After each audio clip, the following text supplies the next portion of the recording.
जय श्रीमान नारायण। भक्तों नमस्कार।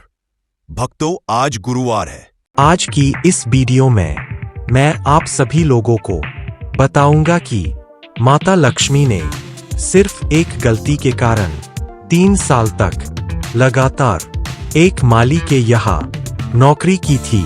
आखिर क्यों माता लक्ष्मी को उस माली के यहाँ पर नौकरी करनी पड़ी थी?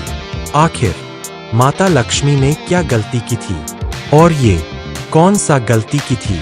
तो आओ हम सब लोग मिलकर इस कथा को सुनते हैं और सुनकर पता करते हैं कि आखिर माता लक्ष्मी ने क्या गलती की थी और वो कौन सा गलती माता लक्ष्मी से हो गई थी और फिर से आपस बैकुंठ कैसे चली गई थी।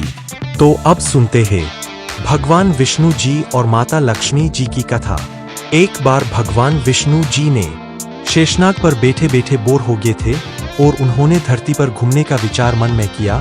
वैसे भी कई साल बीत गए थे धरती पर आए और वह अपनी यात्रा की तैयारी में लग गए।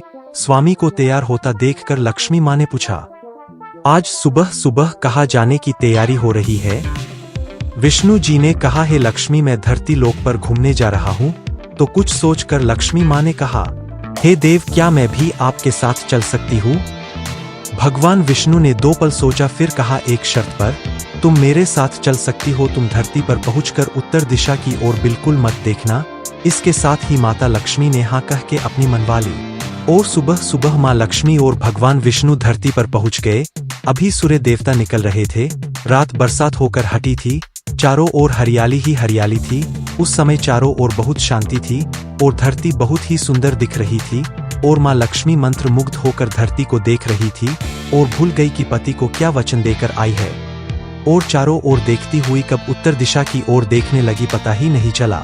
उत्तर दिशा में माँ लक्ष्मी को एक बहुत ही सुंदर बगीचा नजर आया था और उस तरफ से भीनी भीनी खुशबू आ रही थी और बहुत ही सुंदर सुंदर फूल खिले थे। यह एक फूलों का खेत था और माँ लक्ष्मी बिना सोचे समझे उस खेत में गई और एक सुंदर सा फूल तोड़ लाई। लेकिन यह क्या, जब माँ लक्ष्मी भगवान विष्णु के पास वापस आई तो भगवान विष्णु की आंखों में आंसू थे और भगवान विष्णु ने माँ लक्ष्मी को कहा कि कभी भी किसी से बिना पूछे उसका कुछ भी नहीं लेना चाहिए और साथ ही अपना वचन भी याद दिलाया। माँ लक्ष्मी को अपनी भूल का पता चला तो उन्होंने भगवान विष्णु से इस भूल की माफी मांगी। तो भगवान विष्णु ने कहा कि जो तुमने जो भूल की है उसकी सजा तो तुम्हें जरूर मिलेगी। जिस माली के खेत से तुमने बिना पूछे फूल तोड़ा है यह एक प्रकार की चोरी है, इसलिए अब तुम 3 साल तक माली के घर नौकर बनकर रह। उसके बाद मैं तुम्हें बैकुंठ में वापस बुलाऊंगा। माँ लक्ष्मी ने चुपचाप सर झुकाकर हाँ कर दी। आजकल की लक्ष्मी थोड़े थी और माँ लक्ष्मी एक गरीब औरत का रूप धारण करके उस खेत के मालिक के घर गई। घर क्या एक झोपड़ा था और मालिक का नाम माधव था। माधव की बीबी, 2 बेटे और 3 बेटियां थी। सभी उस छोटे से खेत में काम करके किसी तरह से गुजारा करते थे। माँ लक्ष्मी जब एक साधारण और गरीब औरत बनकर जब माधव के झोपड़े पर गई तो माधव ने पूछा, बहन तुम कौन हो और इस समय तुम्हें क्या चाहिए? तब माँ लक्ष्मी ने कहा, एक गरीब औरत हूँ, मेरी देखभाल करने वाला कोई नहीं। मैंने कई दिनों से खाना भी नहीं खाया, मुझे कोई भी काम दे, साथ में मैं तुम्हारे घर का काम भी कर दिया करूँगी। बस मुझे अपने घर में एक कोने में आसरा दे दो। माधव बहुत ही अच्छे दिल का मालिक था। उसे दया आ गई, लेकिन उसने कहा, बहन मैं तो बहुत ही गरीब हूँ, मेरी कमाई से मेरे घर का खर्च मुश्किल से चलता है। लेकिन अगर मेरी 3 की जगह 4 बेटियां होती तो भी मैंने गुजारा करना था। अगर तुम मेरी बेटी बनकर जैसा रूखा सूखा हम खाते हैं उसमें खुश रह सकती हो तो बेटी अंदर आ जाओ। माधव ने माँ लक्ष्मी को अपने झोपड़े में शरण दे दी और माँ लक्ष्मी 3 साल उस माधव के घर पर नौकरानी बनकर रही। जिस दिन माँ लक्ष्मी माधव के घर आई थी उससे दूसरे दिन ही माधव को इतनी आमदनी हुई फूलों से कि शाम को एक गाय खरीद ली।